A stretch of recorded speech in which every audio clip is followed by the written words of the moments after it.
الحمد للہ رب العالمین والصلاة والسلام علی رسول نبی الکریم وعلی آلہ واصحابہ اجمعین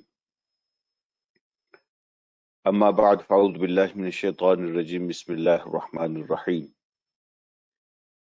ان تستفتحوا فقد جاءکم الفتح وان تنتهوا فهو خیر لکم وان تعودوا نعد ولن تغنی عنکم فئتکم شیئا وَلَن تُغْنِيَ عَنْكُمْ فِئَتُكُمْ شَيْئًا وَلَوْ كَثُرَتْ وَأَنَّ اللَّهَ مَعَ الْمُؤْمِنِينَ صدق اللہ مولانا العظیم اللہم صلی علی سیدنا مولانا محمد مبارک وسلم علیہ صلاۃ سلاما کثیرا کثیرا۔ قابل عزت قابل احترام میرے بھائیوں، قابل احترام اسلامی مائیں اور بہنیں، السلام علیکم ورحمۃ اللہ وبرکاتہ۔ آج انشاءاللہ یہ سورہ انفال آیت نمبر 19 اس سے ہم اپنے سبق کا آغاز کریں گے۔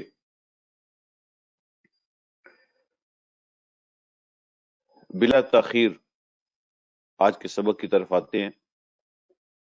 یہ آپ کو یاد ہے کہ سورہ انفال میں اس کا جو زیادہ حصہ ہے وہ غزوہ بدر کے حوالے سے ہے، اس پہ تبصرہ، اس کے جو نتائج ہیں اس کے حوالے سے بات چیت، اللہ رب العالمین کیسے اللہ نے اپنے اہل ایمان کی مدد فرمائی، کیسے کفر کی طاقتوں کو نیست و نابود فرمایا، اس کا کرائٹیریا کیا ہے، اللہ کیسے لوگوں کی مدد فرماتے ہیں، وہ شرائط کون سی ہیں جن کی بیس پہ اللہ رب العالمین فیصلے فرماتے ہیں۔ یہ ساری باتیں آج کے سبق میں بھی آئیں گی، سورت میں بھی آئیں گی۔ پچھلے سبق میں ہم نے یہ بات پڑھی ہے کہ اللہ رب العالمین نے ارشاد فرمایا کہ اللہ کی پلاننگ یہ تھی، اللہ کی سکیم یہ تھی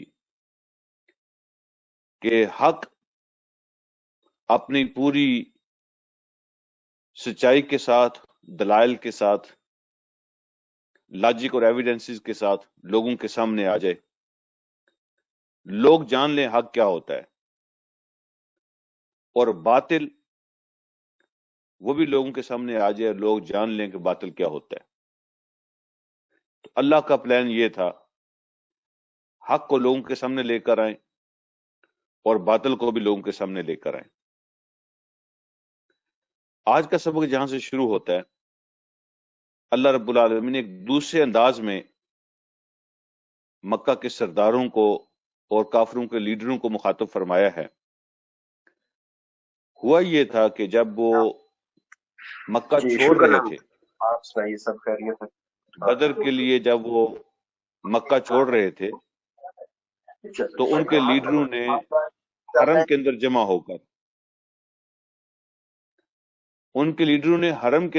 ہو کر دعا مانگی تھی اللہ رب العالمین سے، اور انہوں نے کہا تھا کہ اے اللہ، ہم تو صحیح دین پر ہیں، اور یہ مدینہ والے وہ اپنے باپ دادا کے دین کو چھوڑ چکے ہیں، دین کے رستے سے ہٹ چکے ہیں، لہذا ہم میں سے جو حق پر ہے اور سچ پر ہے اللہ اس کو فتح عطا فرما، اور ہم میں سے جو غلطی پر ہے، جو گمراہی پر ہے، جو اصلی دین کو چھوڑ چکا ہے، تو اس کو نیست و نابود فرما دے، اس کو ناکام فرما دے۔ تو یہ دعا وہ خاص طور پر ابو جہل، مفسرین فرماتے ہیں کہ وہ کعبہ کا پردہ پکڑ کر اللہ رب العالمین سے دعا اس نے مانگی تھی کہ اللہ ہم میں سے جو صحیح ہے اس کو آج فتح دے دے، اور جو غلط ہے اس کو آج ناکام کر دے۔ اللہ رب العالمین نے انہی کی دعا کو اپنے انداز کے اندر یہاں بیان فرمایا اللہ فرماتے ہیں ان تستفتحوا، اگر تم فیصلہ مانگتے ہو کہ اللہ آج فیصلہ کر دے صحیح کون ہے اور غلط کون ہے، ان تستفتحوا، اگر آج تم فیصلہ مانگتے ہو، فقد جاءکم الفتح، تو فیصلہ تمہارے سامنے آ چکا ہے۔ بدر کی فتح کی صورت میں تم نے دیکھ لیا کہ حق پر کون ہے، اور ہم نے حق کو غالب کر کے دکھا دیا ہے۔ ان تستفتحوا فقد جاءکم الفتح، اگر تم چاہتے ہو کہ ہم فیصلہ کر دیں تو لو فیصلہ ہم نے کر دیا۔ اب اللہ رب العالمین نے ان کو وارننگ دی، وَإِن تَنْتَحُوا فَهُوَ خَيْرٌ لَكُمْ، اگر تم اپنی کاروائیوں سے، اپنے رویے سے، دین دشمنی سے باز آ جاؤ تو یہی تمہارے لیے بہتر ہے۔ اگر تم باز آ جاؤ تمہارے لیے یہی بہتر ہے۔ وَإِن تَعُودُوا نَعُدْ، لیکن اگر تم نے دوبارہ یہی کیا، تعودو کا مطلب ہے اعادہ کرنا، اگر تم نے دوبارہ یہی کیا، نعود، تو ہم بھی اعادہ کریں گے، ہم بھی دوبارہ یہی کریں گے تمہارے ساتھ۔ مطلب یہ ہے کہ اگر تم نے دوبارہ اسی دشمن رویے کا اظہار کیا، دین دشمنی کا، نعود، تو ہم بھی پھر اس سزا اور عذاب کا اعادہ کریں گے جو آج ہم نے تمہیں دی ہے۔ وَلَن تُغْنِيَ عَنْكُمْ فِئَتُكُمْ شَيْئًا وَلَوْ كَثُرَتْ، اور ہرگز تمہارے کسی کام نہیں آئیں گے تمہارے لشکر۔ شیئن فرمایا، شیئن یعنی ذرے کے برابر بھی وہ تمہارے کسی کام نہیں آ سکیں گے۔ وَلَوْ كَثُرَتْ، اگرچہ وہ بہت زیادہ ہوں، یعنی آج تو تم 1000 جمع کر کے لائے تھے، وَلَوْ كَثُرَتْ، اس سے کہیں زیادہ تم جمع کر لو تو تمہارے لشکر، ان کی تعداد، ان کی تیاری، ان کا ساز و سامان، تمہاری طاقتیں جو بظاہر نظر آتی ہوں گی وہ تمہیں نہیں بچا سکیں گی، تمہارے کسی کام نہیں آئیں گی، وَلَوْ كَثُرَتْ، چاہے وہ کتنی زیادہ ہو جائیں۔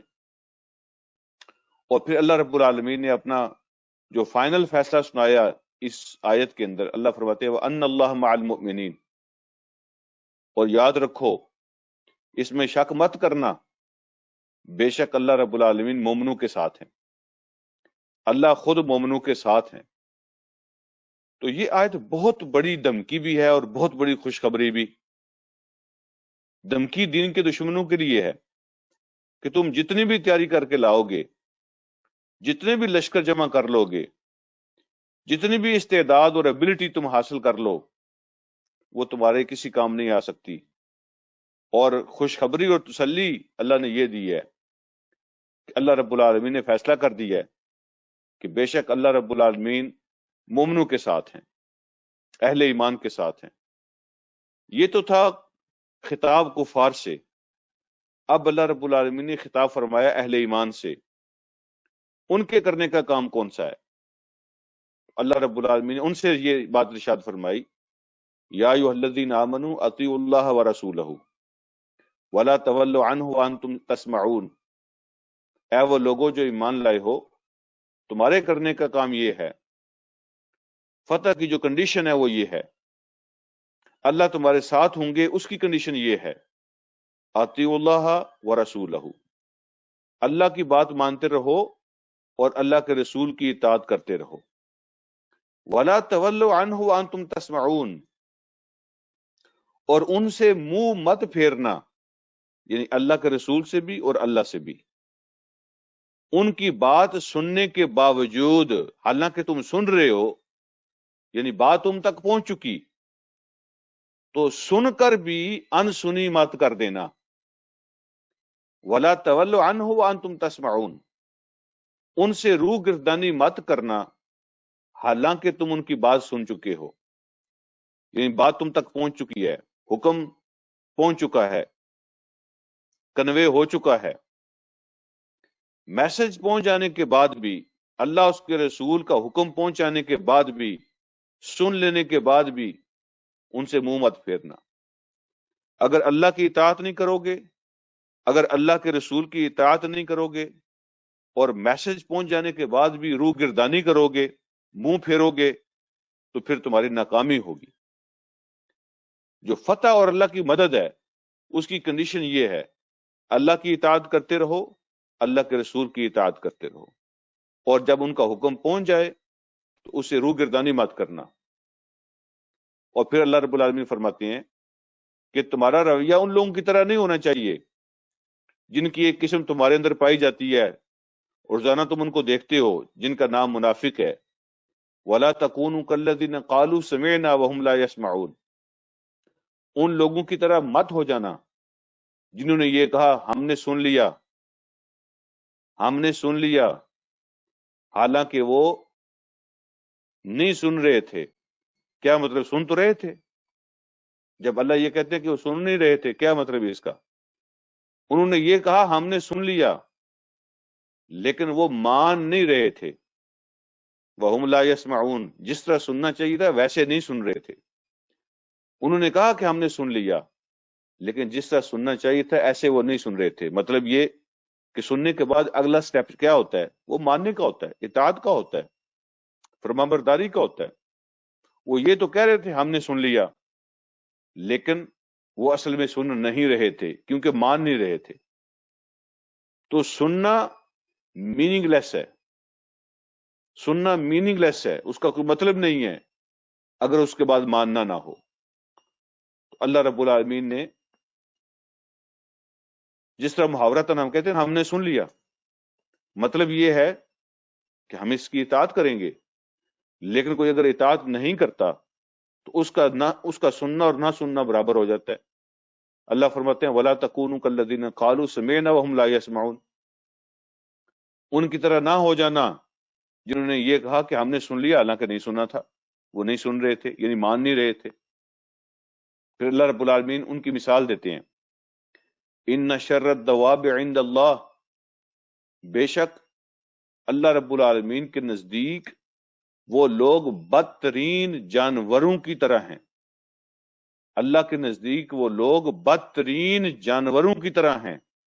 الصم البکم الذین لا یعقلون، وہ لوگ جو گونگے اور بہرے بن جاتے ہیں اور سمجھتے نہیں ہیں۔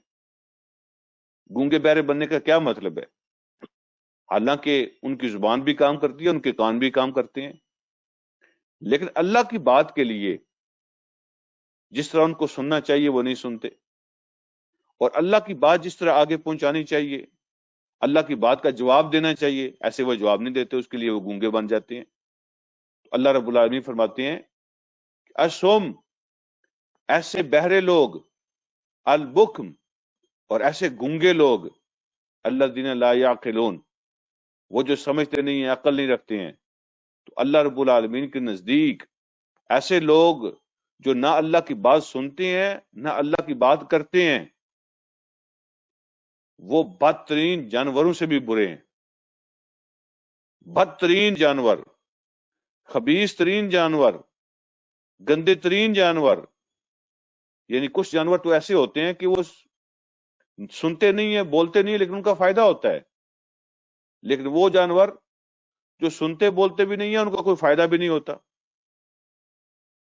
تو ایسے جانور جو ہیں اللہ رب العالمین کے نزدیک، یہ لوگ جو اللہ کی بات نہ سنتے ہیں نہ بولتے ہیں نہ سمجھتے ہیں، ایسے لوگ ان جانوروں سے بھی نیچے ہیں اور برے ہیں اللہ رب العالمین کے نزدیک۔ پھر اللہ رب العالمین فرماتے ہیں وَلَوْ عَلِمَ اللَّهُ فِيهِمْ خَيْرًا لَأَسْمَعَهُمْ،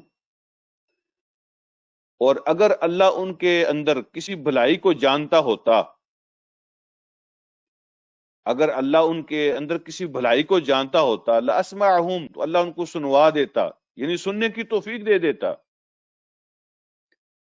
جب کوئی شخص، کوئی قوم، کوئی گروہ، آپ ان کے بارے میں دیکھیں کہ بہت آسان انداز میں میسج ان تک پہنچایا گیا، بہت آسان انداز میں، بات کو سمجھنے میں کوئی مشکل نظر نہیں آ رہی، بات کلیئر ہے، میسج بھی کلیئر ہے اور پہنچ بھی گیا ہے، اس کے باوجود ان کو توفیق نہیں مل رہی، اس کا مطلب یہ ہے کہ ان کے اندر خیر باقی نہیں رہی، ان کے اندر خیر باقی نہیں رہی۔ اللہ رب العالمین کے نزدیک یہ لوگ خیر سے خالی ہو چکے ہیں۔ وَلَوْ عَلِمَ اللَّهُ فِيهِمْ خَيْرًا لَأَسْمَعَهُمْ، اور اگر اللہ ان کے اندر کسی خیر کو جانتا، مطلب اگر کوئی خیر باقی بچتی ان کے اندر، لَأَسْمَعَهُمْ، اللہ ان کو سنوا دیتا، سننے کی توفیق دے دیتا، اللہ ان کے دل کھول دیتا، رستے آسان کر دیتا۔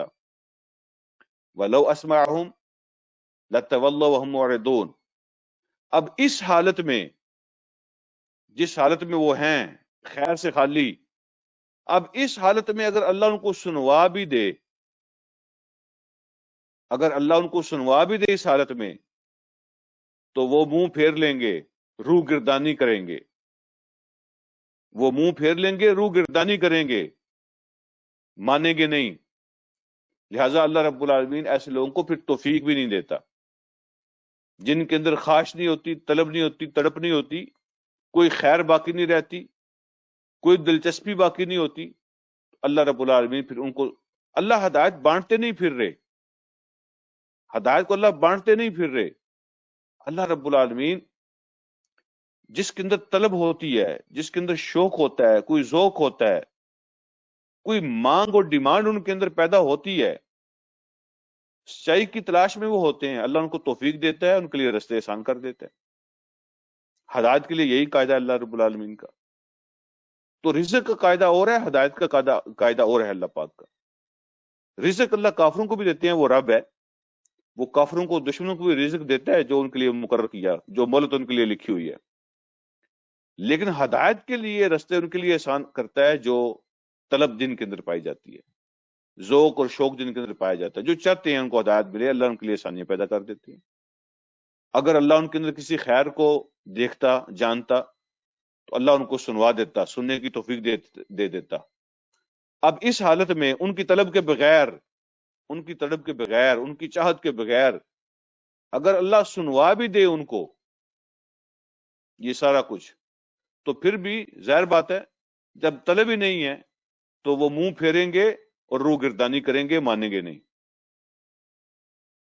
اب اللہ رب العالمین نے ایک دوسرے انداز میں اہل ایمان کو مخاطب کیا، یا ایھا الذین آمنوا استجیبوا للہ وللرسول اذا دعاکم لما یحییکم، اے ایمان والو جواب دو، استجیبوا کو معنی جواب دو، اور جواب دو کا مطلب ہوتا ہے قبول کرو۔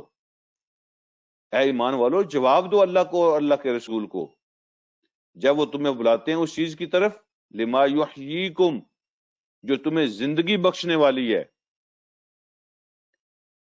تو جب اللہ اس کے رسول تمہیں اس چیز کی طرف بلائیں جس میں تمہارے لیے زندگی ہے، تو ان کو جواب دو، ان کی پکار پر لبیک کہو، ان کی اس دعوت کو قبول کرو۔ جب اللہ کی طرف سے اور اللہ کے رسول کی طرف سے کوئی ایسا حکم آتا ہے تو اس حکم کو قبول کرو جس کے اندر تمہارے لیے زندگی ہے، جس کے اندر تمہارے لیے رونق ہے۔ زندگی کا معنی ہی رونق ہے، زندگی کا معنی کامیابی ہے۔ تو جو حکم اللہ کی طرف سے آتا ہے، جو حکم اللہ کے رسول کی طرف سے آتا ہے، تو اس کے اندر تمہارے لیے زندگی ہے۔ تم کوئی احسان نہیں کرتے ہو اللہ کے رسول پر، وہ تمہارا اپنا فائدہ ہوتا ہے۔ تو کیا چیز ہے؟ لما کا کیا معنی ہے؟ لما یحییکم، اس چیز کی طرف تمہیں بلائیں جو تمہیں زندگی دیتا ہے۔ وہ چیز کون سی ہے؟ کچھ لوگوں نے کہا کہ اس کا مطلب ایمان ہے، کچھ لوگوں نے کہا اس کا مطلب اسلام ہے اپنے پورے قوانین کے ساتھ۔ ایمان تو بیسک بلیف کا نام ہے نا، ایمان تو یعنی اسلام قبول کرنے کا نام ہے۔ اب جب اس پر عمل شروع ہو جاتا ہے اس کی پوری تفصیلات کے ساتھ، اس کو اسلام کہتے ہیں۔ کچھ لوگوں نے کہا اس کا مطلب اسلام ہے کہ اسلام کے قانون کو مان لو، اس کا اخلاقی قانون، اس کا فیملی سسٹم، اس کا سیاسی جو ہے نا نظام، اس کو مان لو، اس کے بزنس کے قوانین، اس کے مورل اور مینرز کو مان لو، جو حکم دیتا ہے اس کو مانو۔ کچھ لوگوں نے کہا اس کا مطلب قرآن ہے کہ قرآن تمہارے لیے زندگی کا پیغام ہے. قرآن تمہارے لیے کامیابی کی ضمانت لے کر آیا ہے. جو بات قرآن کہتا ہے جب اس کو تم مانو گے تو تمہاری سوسائٹی زندہ سوسائٹی ہوگی. تمہاری زندگی رونق سے، نعمت سے، انعام سے بھر جائے گی. تمہیں زندگی ملے گی. اور اگر تم ایمان سے خالی ہو، اسلام سے خالی ہو، قرآن سے خالی ہو، تو تم مردہ قوم ہو، مردہ معاشرہ ہو. اس کے بغیر کسی قانون کے اندر زندگی نہیں ہے. قرآن کے نظام کے بغیر کسی نظام کے اندر زندگی نہیں ہے. کسی نظام کے اندر ترقی نہیں ہے، بحالی نہیں ہے، خوشحالی نہیں ہے. اس کا اینڈ تباہی ہے. اور وہ نظام جو اپنے شروع سے لے کر اپنے ریزلٹ تک جو زندگی کا پیغام ہے، خوشحالی اور کامیابی کا پیغام ہے، اس کا نام قرآن ہے. اے ایمان والو، قبول کرو اللہ کی بات کو، اللہ کے رسول کی بات کو، جب وہ تمہیں اس چیز کی طرف بلاتے ہیں جو تمہیں زندگی بخشتی ہے. وَاعْلَمُوا، اور پھر فرمایا یاد رکھو، ان اللہ یحول بین المرء وقلبہ، اللہ رب العالمین بندے کے اور بندے کے دل کے درمیان میں وہ اللہ رب العالمین حائل ہوتے ہیں. یحول کو معنی حائل ہوتے ہیں. کیا مطلب؟ یعنی بندے کا دل اور بندے کی فزیکل لائف، اس کے درمیان میں اللہ کا قبضہ ہوتا ہے. جو ایمان والے ہیں نا، ان کو میسج دیا جا رہا ہے کہ اللہ رب العالمین نے تمہیں توفیق عطا فرمائے، تمہارے دل کو اس پہ لگایا، تمہیں تسلی دی، تم اپنے ایمان پر مطمئن ہو. یہ اطمینان تمہیں اللہ کی طرف سے مل رہا ہے. وہ اللہ درمیان میں بیٹھے ہوئے ہیں تمہارے دل کو اپنے قبضے میں لے کر. اور اللہ کی یہ نعمت ہے تمہارے لیے، اس نے ایمان کو تمہارے دل میں قبولیت عطا فرما دی ہے. اور جو نہ ماننے والے ان کو میسج دیا کہ اگر تم اس نعمت سے دور ہو تو اللہ رب العالمین سے توفیق مانگو. یہ دل اللہ کے قبضے میں ہوتے ہیں. بے شک جان لو کہ بے شک اللہ رب العالمین انسان اور اس کے دل کے درمیان ہوتا ہے. وہ دل کی دنیا اللہ کے قبضے میں ہوتی ہے. وہ جس کو توفیق دے دیتا ہے اس کے لیے آسانیاں پیدا ہو جاتی ہیں. وہ اطمینان اس کو حاصل ہو جاتا ہے، اطمینان حاصل ہو جاتا ہے، سیٹسفیکشن اس کو مل جاتی ہے. وہ خوش ہو جاتا ہے اپنے فیصلے پر.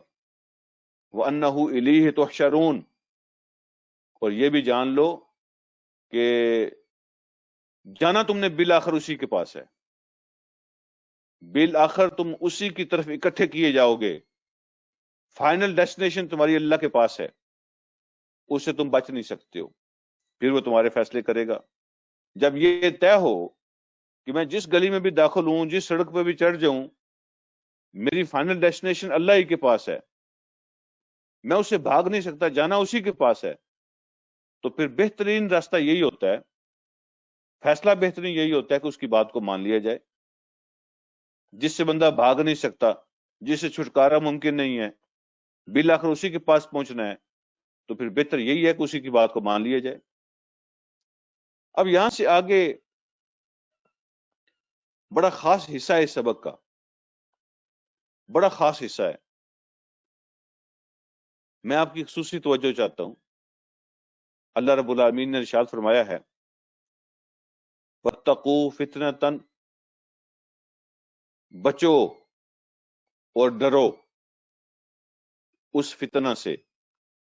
فتنے کا معنی عذاب بھی ہوتا ہے، فتنے کا معنی خرابی بھی ہوتا ہے، اور فتنے کا معنی بیماری بھی ہوتا ہے، روحانی بیماری، اسپرچول النیسز. اللہ فرماتے ہیں وَاتَّقُوا فِتْنَةً، بچو اس عذاب سے، بچو اس خرابی سے، اور بچو اس بیماری سے. لا تصیبن الذین ظلموا منکم خاصہ، وہ بیماری، وہ عذاب، وہ فتنہ جب وہ آئے گا تو وہ نہیں پکڑے گا تم میں سے صرف ظالموں کو. وہ فتنہ جو ہے وہ اللہ کی طرف سے، وہ عذاب، وہ بیماری، اس سے بچو کہ جب وہ آئے گی تو وہ صرف ظالموں کو نہیں پکڑے گی، تم میں سے نہیں پہنچے گی صرف وہ ان لوگوں تک جنہوں نے تم میں سے ظلم کیا، خاصتاً خاص طور پر، اسپیسیفکلی، صرف اور صرف جب اس کا نتیجہ آئے گا تو صرف اور صرف ظالم نہیں پکڑے جائیں گے، اس کی لپیٹ میں سارے آئیں گے۔ تو اس فتنے سے بچو، اس عذاب کو دعوت مت دو، اس بیماری سے دور رہو، ان کاموں سے پیچھے ہو جاؤ کہ ان کے نتیجے میں جب اللہ کا عذاب آئے گا تو اس کی پکڑ میں صرف ظالم لوگ نہیں آئیں گے، اس کی پکڑ میں پھر سارے آئیں گے۔ اس کی اگر آپ کیٹیگری کر لیں گے تو سمجھنا آسان ہوگا۔ مثال کے طور پر کچھ لوگ ایسے ہیں، نمبر 1، جو ایمان کا دعویٰ تو کرتے ہیں لیکن اس سے آگے کی ہمت ان میں نہیں پڑتی۔ ایمان کا اعلان کیا ہے، انہوں نے اسلام کو قبول کیا ہے، لیکن جو اگلا سٹیپ ہے اس کی ہمت ان کے اندر نہیں پڑتی۔ یعنی دعویٰ ہے، ثبوت نہیں ہے۔ دعویٰ ہے ایمان کا، اس کا کوئی ثبوت نہیں ہے۔ یہ پہلی کیٹیگری ہے، ان کے لیے کوئی گارنٹی نہیں ہے، ان کے لیے کوئی گارنٹی نہیں ہے اللہ کی طرف سے، یہ پکڑے جائیں گے۔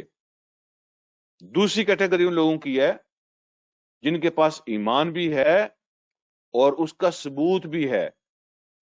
ایمان بھی ہے اور ایمان کا ثبوت بھی ہے، لیکن گارنٹی ان کے لیے بھی نہیں ہے،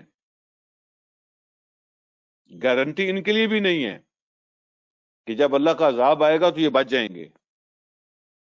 تیسری قسم کے لوگ وہ ہوتے ہیں جن کے پاس ایمان بھی ہوتا ہے اور ان کے پاس ثبوت اور عمل بھی ہوتا ہے اور ان کے پاس گارنٹی بھی ہوتی ہے، اور ان کے لیے گارنٹی بھی ہے اللہ کی طرف سے۔ وہ کون سے لوگ ہیں؟ یہ وہ لوگ ہوتے ہیں جو نیکی کا حکم کرتے ہیں، برائی سے منع کرتے ہیں، جس کو کہتے ہیں امر بالمعروف اور نہی عن المنکر۔ جب تک یہ کام نہیں ہوگا، اللہ فرماتے ہیں تم عذاب کی زد میں ہو، تم فتنے کی زد میں ہو، کسی وقت بھی یہ وائرس تمہیں لگ سکتا ہے، کسی وقت بھی تم اس وائرس کی زد میں آ جاؤ گے، تمہارے لیے بچنے کی کوئی گارنٹی نہیں ہے۔ یہ جو تیسری قسم ہے ان کے لیے بچنے کی گارنٹی ہے۔ لہذا اپنے لیے وہ آزمائش پیدا نہ کرو، اپنے لیے وہ فتنے کا ماحول پیدا نہ کرو کہ جب اس کے نتیجے میں عذاب آئے گا تو تم میں سے صرف ظالم لوگ نہیں پکڑے جائیں گے بلکہ تم سارے اس کی لپیٹ میں آؤ گے۔ اس آیت کو سمجھنے کے لیے سورت اعراف آیت نمبر 163، جب ہم نے وہ ہفتے والوں کا، مچھلی پکڑنے والوں کا واقعہ پڑھا تھا، اس کو ذہن میں لے آئیں، یہ آیت سمجھ آ جائے گی۔ جب اللہ رب العالمین پہ عذاب بھیجا تھا تو اللہ نے کن کن کو پکڑا تھا اور بچے کون تھے، بس اس کو ذہن میں لے آئیں، یہ آیت سمجھ آ جائے گی۔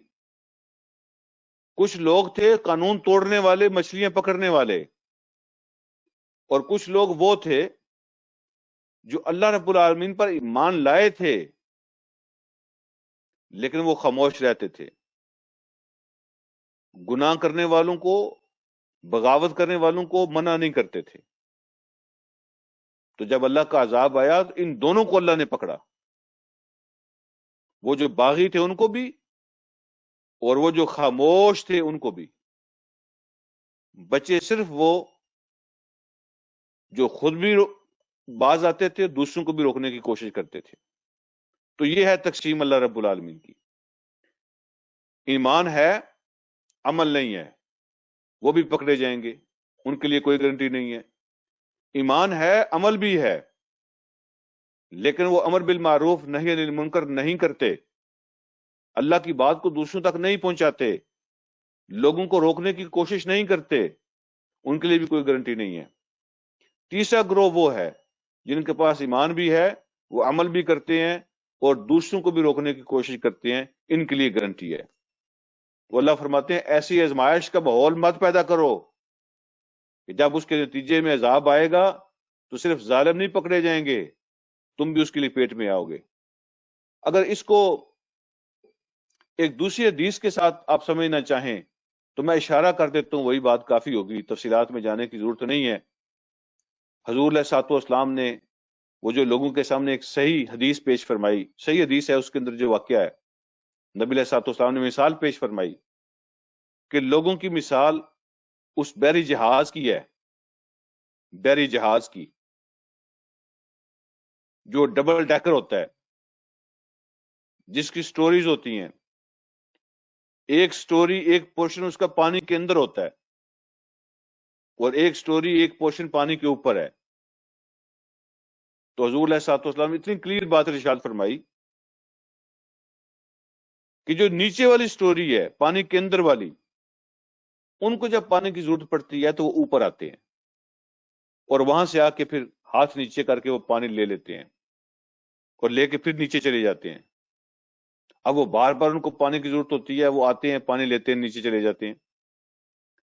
اور آپ نے فرمایا اگر وہ یہ سوچیں کہ ہمیں بار بار اوپر جانا پڑتا ہے، دوسروں کو بھی تکلیف ہوتی ہے، تو ہم کیوں نہ یہاں سوراخ کر لیں اپنے پورشن کے اندر، اپنی سٹوری کے اندر، یہاں سوراخ کر لیتے ہیں، ادھر سے پانی لے لیں گے۔ اب انہوں نے وہاں پہ سوراخ کرنا شروع کیا شپ اور جہاز کے اندر پانی حاصل کرنے کے لیے۔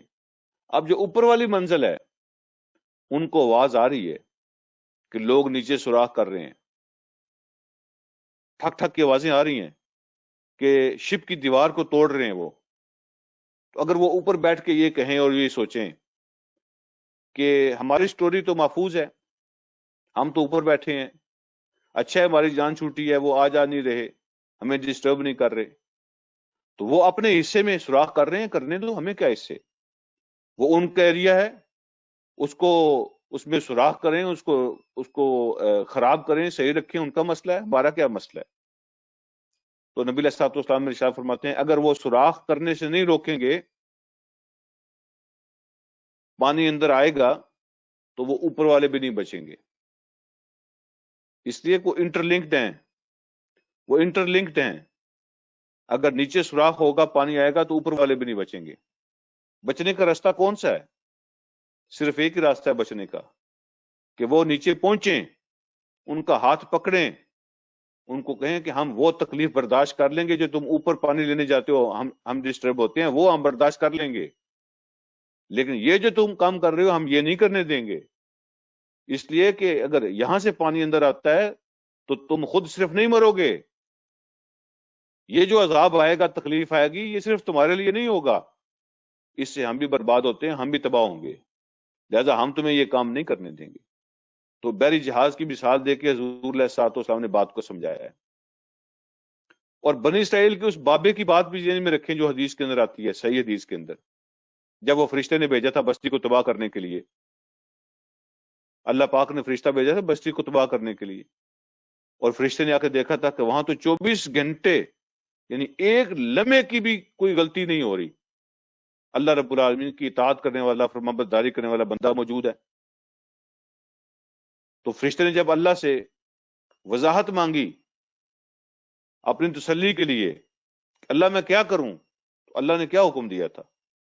اس بابے کو پہلے تباہ کرنا ہے، باقی بستی کو بعد میں کرنا ہے، اس لیے کہ وہ اپنی انفرادی زندگی میں مست ہے، اس کے دائیں بائیں جو کچھ ہو رہا ہے اس کو کوئی پرواہ نہیں ہے، لوگ جو کچھ کر رہے ہیں اس کے ماتھے پہ کبھی بال نہیں پڑا، اس کو کبھی تکلیف محسوس نہیں ہوئی، وہ اپنی انفرادی عبادت میں مگن ہے اور دائیں بائیں سے بے پرواہ ہے۔ تو مجھے ایسی باتیں نہیں چاہیے جو کسی کا ہاتھ نہیں روکتی اور کسی کو سمجھاتی نہیں ہے۔ تو اللہ رب العالمین نے اس کو تباہ کرنے کا حکم دیا تھا، انقلب علیہ وعلیہم، فرشتے کو حکم دیا پہلے اس کو تباہ کرنا ہے، باقی بستی کو بعد میں کرنا ہے۔ تو یہ ساری چیزیں سامنے رکھیں گے تو یہ آج سمجھ آ جاتی ہے۔ اے لوگوں، اس فتنے کا ماحول پیدا کرنے سے بچو کہ جب اس کے نتیجے میں عذاب آئے گا تو تم میں سے صرف ظالموں کو نہیں پہنچے گا، سب اس کی پیٹ میں آؤ گے۔ وَاعْلَمُوا أَنَّ اللَّهَ شَدِيدُ الْعِقَابِ، اور یاد رکھو اللہ رب العالمین کی سزا بہت سخت ہوتی ہے، بے شک اللہ رب العالمین بڑا سخت عذاب دیتے ہیں، جب عذاب دیتے ہیں پکڑتے ہیں تو بڑی سخت پکڑ ہوتی ہے اس کی۔ اس کے بعد اللہ رب العالمین ارشاد فرماتے ہیں یعنی کوشش یہ کرنی چاہیے انسان کو، کسی کے پاس اگر دولت ہے مثال کے طور پر، وہ وقت نہیں دے سکتا، وہ فزیکلی خود اس میں شامل نہیں ہو سکتا، تو وہ کوشش کرے کہ میرا پیسہ اس میں کام آ جائے۔ کسی کے پاس وقت ہے، باقی چیزیں نہیں ہیں، وہ کوشش کرتا ہے کہ میرا وقت اس میں استعمال ہو جائے۔ کوئی کوشش کر رہا ہے میری زبان اس میں استعمال ہو جائے، کوئی کوشش کر رہا ہے میرا ہاتھ اور قلم اس کے اندر استعمال ہو جائے، یعنی وہ اس میں حصہ ڈالتے ہیں، الگ تھلگ ہو کے بیٹھ نہیں جاتے ہیں، لا تعلق نہیں ہو جاتے، جس کو انگلش میں کہتے ہیں انکنسرنڈ۔ انکنسرنڈ ہو جانا اسلامکلی یہ کرمنل ایکٹ ہے، کرمنل ایکٹ، یہ جرم ہے۔ جو بندہ انکنسرنڈ ہو جائے، لا تعلق ہو جائے، مجھے کیا پرواہ ہے، تو یہ جرم ہے اسلام کے نزدیک۔ آپ انکنسرنڈ ہو کے نہیں بیٹھ سکتے۔ پیسہ استعمال، جس کے پاس پیسہ ہے وہ اس کو خدمت میں لگائے، جس کے پاس وقت ہے اس کو لگائے، جس کے پاس زبان ہے اس کو لگائے، جس کے پاس ہاتھ ہے قلم ہے اس کو لگائے، ہر لحاظ سے اس میں اپنا حصہ ڈالے جو کردار بھی ادا کر سکتا ہے۔ اور جو کچھ نہیں کر سکتا وہ دعائیں مانگے، یہ دعا مانگنا بھی ایک سٹیپ ہے جو حدیث کے اندر بیان ہوا ہے۔ برائیوں کو روکنے کے لیے دعا مانگنا، دل کے اندر پلان کرنا، اللہ رب العالمین سے خواہش کا اظہار کرنا، اللہ مجھے سمجھائیں میں اس میں کیسے حصہ لوں۔ وہ جو وبقلب ہی، جو برائی کو ہاتھ سے نہیں روک سکتا، زبان سے نہیں روک سکتا، اپنے دل سے روکنے کی کوشش کرے۔ اور دل سے روکنا کیسے ہوتا ہے؟ صرف یہ نہیں میں نفرت کرتا ہوں برائی سے، میں نفرت کرتا ہوں، یہ نہیں ہے دل سے روکنے کا مطلب۔ سوری، اگر وہ یہ کہتا بھی رہے تو برائی کو کوئی فرق نہیں پڑتا۔ وَبِقَلْبِهِ کا مطلب یہ ہے فَلْيُغَيِّرْهُ بِقَلْبِهِ، اس کو چاہیے کہ دل سے اس کو تبدیل کرے، دل سے تبدیل کرے۔ تو برائی کو دل سے کیسے تبدیل کر سکتے ہیں؟ اپنی سوچ اس میں لگائے، غور و فکر کرے، وے اور تلاش کرے، منصوبہ بنائے، اللہ رب العالمین سے دعائیں مانگے، اس کا کوئی حل تلاش کرے۔ یہ ہوتا ہے دل سے برائی کو تبدیل کرنے کا طریقہ۔ تو یہ بھی ایک طریقہ ہے۔ جو کچھ نہیں کر سکتا تو وہ دعائیں کرے، اے اللہ سے نکلنے کا راستہ پیدا فرما دے، اے اللہ اپنی مدد کے ساتھ، اپنی نصرت کے ساتھ اس کو تبدیل فرما دے، اس کو دور فرما دے، یہ دعائیں مانگے۔ اس کے بعد اللہ رب العالمین ارشاد فرماتے ہیں وَاذْكُرُوا إِذْ أَنْتُمْ قَلِيلٌ۔ اب اللہ رب العالمین ایویڈنس دیا، ثبوت پیش کیا۔ اللہ پھر کیسے مدد کرتے ہیں اس کا ثبوت دیا۔ وَاذْكُرُوا، یاد کرو، اِذْ أَنْتُمْ قَلِيلٌ، جب تم تھوڑے تھے۔ اب تین باتیں اللہ نے یہاں بیان فرمائی، اور اس کے تین بندوبست جو اللہ نے کیے وہ بیان فرمائے۔ اس آیت کو غور سے سنیں، غور سے سماعت فرمائیں۔ یہ جو تین باتیں، تین کمزوریاں اللہ نے بیان فرمائی اور ان کے تین بندوبست اللہ نے بیان فرمائے، یہ تینوں آپ سن لیں۔ اس کے بعد میں ایک بات آپ سے عرض کروں گا کہ یہ آیت جو ہے نا، اس میں کیا سبق ہے اور کیا علامتیں پائی جاتی ہیں اس کے اندر۔ اللہ رب العالمین نے تین کمزوریاں بیان کی، تین بندوبست بیان کیے۔ پہلے اس کو غور سے سنیں، اس کے بعد میں آپ سے وہ اگلی بات کرتا ہوں۔ وَاذْكُرُوا إِذْ أَنْتُمْ قَلِيلٌ، پہلی کمزوری بیان فرمائی۔ یاد کرو وہ وقت جب تم تھوڑے تھے، تعداد کے لحاظ سے، سورسز کے لحاظ سے تم تھوڑے تھے۔ دوسری بات، مستضعفون فی الارض، زمین میں تمہیں ضعیف اور کمزور سمجھا جاتا تھا، تمہارا کوئی وزن، کوئی ویٹ، کوئی ویلیو، کوئی روب نہیں تھا، زمین میں تمہیں کمزور سمجھا جاتا تھا۔ تیسری بات، تخافون ان یتخطفکم الناس، تم ڈرتے رہتے تھے کہ لوگ تمہیں اٹھا لیں گے، تمہیں اچک لیں گے، لوگ تمہیں مار دیں گے، ختم کر دیں گے. یہ تیسری بات. یہ 3 کمزوریاں اللہ نے ذکر فرمائی. ایک وقت تھا، اس کو یاد کرو، جب تم تھوڑے بھی تھے، زمین میں تمہارا کوئی وزن و ویٹ نہیں تھا، تم کمزور سمجھے جاتے تھے، اور ہر وقت تمہیں ڈر لگا رہتا تھا کہ دنیا تمہیں مٹا دے گی، دنیا تمہیں مٹا دے گی. الناس کا معنی دنیا کے لوگ ہیں. یا تخطفا، جیسے کوئی پرندہ آتا ہے نا، اٹھا کے لے جاتا ہے کسی چیز کو، ایسے وہ تمہیں ختم کر دیں گے، لوگ تمہیں ختم کر دیں گے. اس کے بعد 3 بندوبست اللہ نے بیان فرمائے. حالت یہ تھی، سچویشن یہ تھی، تھوڑے بھی تھے، کمزور بھی تھے، دنیا سے ڈر رہے تھے. پھر ہوا کیا؟ فآواکم، سب سے پہلی بات، اللہ رب العالمین نے تمہیں ٹھکانہ دیا، اللہ نے تمہیں پناہ دی. آواکم، اللہ نے تمہیں پناہ دی. دوسری بات، وَأَيَّدَكُمْ بِنَصْرِهِ، اور اللہ نے تمہیں مضبوط کیا اپنی مدد کے ساتھ. پہلی بات، اللہ نے تمہیں ٹھکانہ دیا، تمہیں پناہ دی. دوسرا بندوبست کیا کیا؟ وَأَيَّدَكُمْ بِنَصْرِهِ، اور اللہ نے تمہیں مضبوط کیا، تمہاری تائید کی اپنی مدد بھیج کر، اپنی نصرت کے ساتھ. اور تیسری بات، وَرَزَقَكُمْ، تو یہ بات، اور اللہ رب العالمین نے تمہاری روزی روٹی کا بندوبست کیا، تمہیں فائنانشلی مضبوط کیا، اور تمہیں رزق دیا پاکیزہ چیزوں میں سے. 3 بندوبست فرمائے. اب اللہ فرماتے ہیں یہ ایسا کیوں کیا؟ لعلکم تشکرون، تاکہ تم اللہ کا شکریہ ادا کرو. اللہ نے تمہارے ساتھ یہ کیا، اس کا جواب یہ ہونا چاہیے کہ لعلکم تشکرون، تم اللہ رب العالمین کا شکریہ ادا کرو.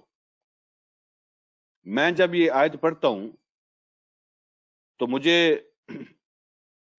جو پاکستان ہے، تو پاکستان کی جو تحریک ہے، پاکستان کا جو بننا ہے، پاکستان کی جو حالات ہیں، یہ بالکل مدینہ کی ریاست کی اللہ بات فرما رہے ہیں. تو پاکستان کے جو حالات ہیں وہ بالکل مدینہ کی ریاست کی طرح تھے. سملیرٹی نظر آتی ہے. اللہ نے تو مدینہ کی ریاست کی بات کی ہے، تم تھوڑے بھی تھے، کمزور بھی تھے، اور دنیا تمہارے خلاف تھی. اللہ نے تمہیں پناہ بھی دی، ٹھکانہ بھی دیا، تمہیں مضبوطی بھی عطا کی، تمہیں رزق بھی دیا. جب پاکستان بنا اس وقت بھی لوگ یہی سمجھتے تھے جو مدینہ والوں کے بارے میں سمجھتے تھے. جب مکہ سے نکلے لوگ ہجرت کی، وہ کہتے تھے یہ ختم ہو جائیں گے، یہ ہمارے مقابلے میں ٹھہر نہیں سکتے، تعداد بھی تھوڑی ہے، وسائل بھی نہیں ہے، اور ساری دنیا ان کے خلاف ہے. جب پاکستان بنا تھا لوگ کہتے تھے یہ مر جائیں گے، یہ سروائیو نہیں کر سکتے، اس لیے کہ ان کے پاس کھانے کے لیے کچھ نہیں ہے، نہ کھانے کا کوئی بندوبست ہے، نہ فیکٹریاں ہیں، نہ زراعت ہے، نہ صنعت ہے، کچھ بھی نہیں ہے، تو یہ ختم ہو جائیں گے. تو اللہ نے کیا کیا پھر؟ فآواکم، اللہ نے ٹھکانہ مہیا کیا، وَأَيَّدَكُم بِنَصْرِهِ، اپنی نصرت کے ساتھ اللہ رب العالمین نے مضبوطی عطا کی. وَرَزَقَكُم، تو یہ بات، اور اللہ رب العالمین نے رزق کا بندوبست بھی کیا. لوگ کہتے تھے کہ جو حصہ پاکستان کو ملا ہے زمین کا، تو وہ حصہ تو ان کی اپنی ضرورتیں پوری نہیں کر سکے گا، کھانے پینے کی، یہ بھوکے مر جائیں گے. تو پھر لوگوں نے دیکھا کہ اللہ رب العالمین نے اسی حصے کے اندر سے وہ رزق دیا کہ جو ان کے کھانے کے لیے بھی کافی تھا، اور اس نے باقی دنیا کو بھی کھلایا. صرف اللہ نے ان کو رزق نہیں دیا جو پاکستان میں آئے تھے، ان لوگوں نے پھر وہ رزق باقی لوگوں کو بھی دیا. اللہ نے اپنی مدد کی نشانیاں دکھائیں، مضبوطی عطا کی. بہترین پہاڑ، بہترین دریا، بہترین جنگل، بہترین زمین، بہترین زراعت، بہترین لوگ، سب کچھ اللہ نے عطا فرمائے. اور مطالبہ کیا ہے اب؟ لعلکم تشکرون، اللہ کی نعمتوں کا شکریہ ادا کرو. ان نعمتوں کا شکریہ ادا کیا ہوتا ہے؟ کیسے ادا کیا جاتا ہے؟ شکریہ ادا کیا جاتا ہے کہ ان کا استعمال ایسے کرو جیسے اللہ چاہتے ہیں. ایسے استعمال کرو جیسے اللہ چاہتے ہیں. اب ان نعمتوں کا ذکر کرنے کے بعد کہ ٹھکانہ تمہیں ہم نے دیا، مضبوطی تمہیں ہم نے عطا کی، رزق تمہیں ہم نے عطا کیا، تو آخری آیت جو ہے نا آج کے سبق کی یہاں ختم کر لیتے ہیں ٹائم کے حساب سے. اللہ فرماتے ہیں اب یاد رکھنا، یا ایھا الذین آمنوا لا تخونوا اللہ والرسول، اے وہ لوگوں جو ایمان لائے ہو، اللہ کے ساتھ، اللہ کے رسول کے ساتھ خیانت نہ کرنا. خیانت مت کرو اللہ کے ساتھ اور اللہ کے رسول کے ساتھ. یہ جو ایمان ہوتا ہے نا، ایمان یہ ذمہ داری اٹھانے کا اعلان ہوتا ہے اور ذمہ داری اٹھانے کا وعدہ ہوتا ہے. اللہ آپ میری جو ذمہ داری لگائیں گے اور آپ کے پیغمبر میری جو ذمہ داری لگائیں گے میں اس کو پورا کروں گا. اس کا نام ایمان ہوتا ہے. ذمہ داری اٹھاؤ. جب تم نے ایمان قبول کیا ہے تو اس کا ثبوت پیش کرو.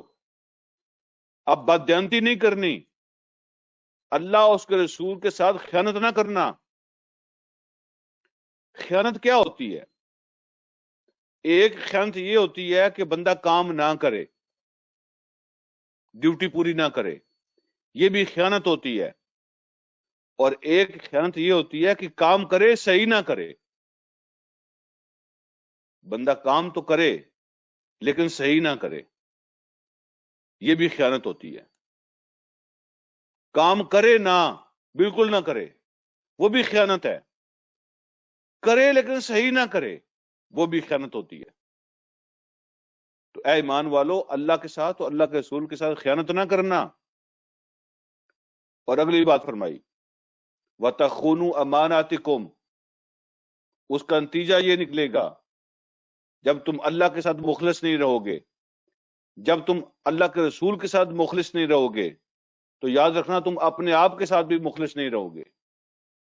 وَتَخُونُوا أَمَانَاتِكُمْ، اور تم اپنی امانتوں کے اندر بھی خیانت نہ کرنا. اگر تم اللہ کے ساتھ، اللہ کے رسول کے ساتھ مخلص نہیں رہو گے تو اپنے ساتھ بھی مخلص نہیں رہو گے. وَتَخُونُوا أَمَانَاتِكُمْ، اور نہ تم خیانت کرنا اپنی امانتوں کے اندر. وَأَنْتُمْ تَعْلَمُونَ، اور تم اس بات کو جانتے ہو کہ اگر تم اپنی امانتوں کے اندر خیانت کرو گے تو برباد ہو جاؤ گے. اور اللہ نے، اللہ کے رسول نے یہ امانتیں تمہارے سپرد کی ہیں، اس بات کو تم جانتے ہو اور تم نے اس کا اقرار کیا ہے ایمان قبول کر کے، اس کا اقرار کیا ہے، وعدہ کیا ہے. اب جانتے بوجھتے ہوئے نہ اللہ کے ساتھ بددیانتی کرو، نہ اللہ کے رسول کے ساتھ، نہ اپنے ساتھ بددیانتی کرو. وہ جو حدیث کہتے ہیں تم میں سے ہر آدمی راعی ہے، یہی بات ہے وَتَخُونُوا أَمَانَاتِكُمْ، اپنی امانتوں کے اندر بھی خیانت نہ کرنا. حدیث کہتے ہیں تم میں سے ہر آدمی راعی ہے، ذمہ دار ہے، اس کے پاس کچھ امانتیں ہیں. ہر آدمی. تم ایسے ہو جیسے کسی ریوڑ کا نگہبان ہوتا ہے، نگران ہوتا ہے. تم میں سے ہر آدمی کسی نہ کسی ریوڑ کا نگہبان ہے، اس کے پاس کچھ امانتیں ہیں، تو ان کے اندر خیانت مت کرنا. اگر تمہارے پاس فیملی ہے تو فیملی کی خیر خواہی کرو، اپنے پڑوسی کی خیر خواہی کرو، اپنی اولاد کی خیر خواہی کرو. یہ سب چیزیں امانت ہیں اللہ کی طرف سے. حتیٰ کہ اسلام تو یہ بھی حکم دیتا ہے کہ ایک بندہ سفر کرتے ہوئے، تھوڑی دیر ٹریول کرتے ہوئے تمہارے ساتھ بیٹھ جاتا ہے تو وہ بھی تمہارے پاس امانت ہے، اس کی امانت بھی تمہارے ذمے آ جاتی ہے. پھر قرآن تو یہاں تک کہتا ہے کہ شاپنگ کرتے ہوئے، بازار میں چلتے ہوئے، تمہارے اگر کوئی ساتھ چل رہا ہے، تمہارے ساتھ بیٹھ کے کوئی شاپنگ کر رہا ہے، تمہارے دائیں بائیں جو لوگ ہیں وقتی طور پر ٹمپریریلی وہ تمہارے ساتھ لگ جاتے ہیں، تمہارے پڑوسی بن جاتے ہیں سفر کے اندر، بزنس کے اندر، تو ان کی امانتیں بھی تم پر آ جاتی ہیں، ان کے ساتھ بھی تم خیانت نہیں کر سکتے۔ وہ صاحب بالجنب، جو تمہارے پہلو کا ساتھی بن جاتا ہے، تھوڑی دیر کے لیے وہ تمہارے ساتھ آ جاتا ہے، سفر کر رہا ہو یا بزنس کے اندر ہو، تو اس کا بھی حق اور امانت تم پر آ جاتی ہے، اس کے اندر بھی تم خیانت نہیں کر سکتے، یہاں تک اسلام حکم دیتا ہے۔ تو جہاں بھی تم ہو، اس ماحول کی کچھ امانتیں تمہارے سپرد ہو جاتی ہیں، زندگی کے اندر کچھ چیزیں تمہارے سپرد ہیں، کچھ ذمہ داریاں تمہیں دی گئی ہیں، اور ان ذمہ داریوں کے اندر خیانت نہ کرنا۔ لیکن اگر کوئی اللہ کے ساتھ بادیانتی کرتا ہے، اللہ کے رسول کے ساتھ بادیانتی کرتا ہے، تو اپنے ساتھ بھی مخلص نہیں رہ سکتا۔ اگر تم اللہ اس کے رسول کے ساتھ خیانت کرو گے، وَتَخُونُوا أَمَانَاتِكُمْ، پھر تم اپنے امانتوں کے اندر بھی خیانت کر جاؤ گے۔ ایسا نہ کرنا۔ وَأَنْتُمْ تَعْلَمُونَ، یہ ساری باتیں تم خوب جانتے ہو۔ اب اگلی بات بھی اسی کا حصہ ہے، یہاں پہ رکوع بھی ختم ہو رہا ہے تو یہاں ختم کرتے ہیں۔ لوگ خیانت کیوں کرتے ہیں؟ یہ کرپشن کیوں کرتے ہیں؟ اس کی وجہ کیا ہے؟ تو اللہ نے آج کے سبق کی جو آخری آیت ہے اس میں دو بڑی ریزن بیان کی ہیں۔ کرپشن کی دو بڑی ریزنز، خیانت کی، بددیانتی کی دو بڑی ریزن کیا ہوتی ہیں؟ وَاعْلَمُوا أَنَّمَا أَمْوَالُكُمْ وَأَوْلَادُكُمْ فِتْنَةٌ، خوب جان لو کہ تمہارے مال بھی اور تمہاری اولاد بھی تمہارے لیے آزمائش ہیں۔ یہ ہیں دو چیزیں، وجوہات جن کی وجہ سے لوگ بددیانتی کرتے ہیں، خیانت کرتے ہیں، مال کی وجہ سے اور اولاد کی وجہ سے۔ دو مین ریزنز۔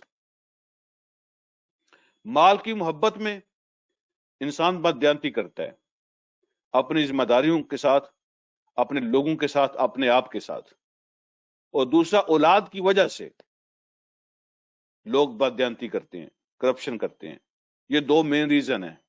اللہ نے دونوں کا نام لیا اور فرمایا جو تمہیں مال ملتا ہے وہ بھی تمہاری آزمائش ہے، جو تمہیں اولاد ملتی ہے وہ بھی تمہاری آزمائش ہے۔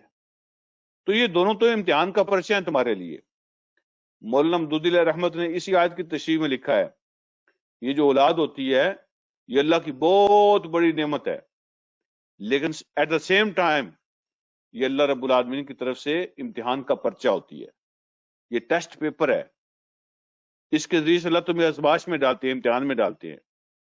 تو تمہارا مال بھی تمہارے لیے آزمائش ہے اور تمہاری اولاد بھی تمہارے لیے آزمائش ہے۔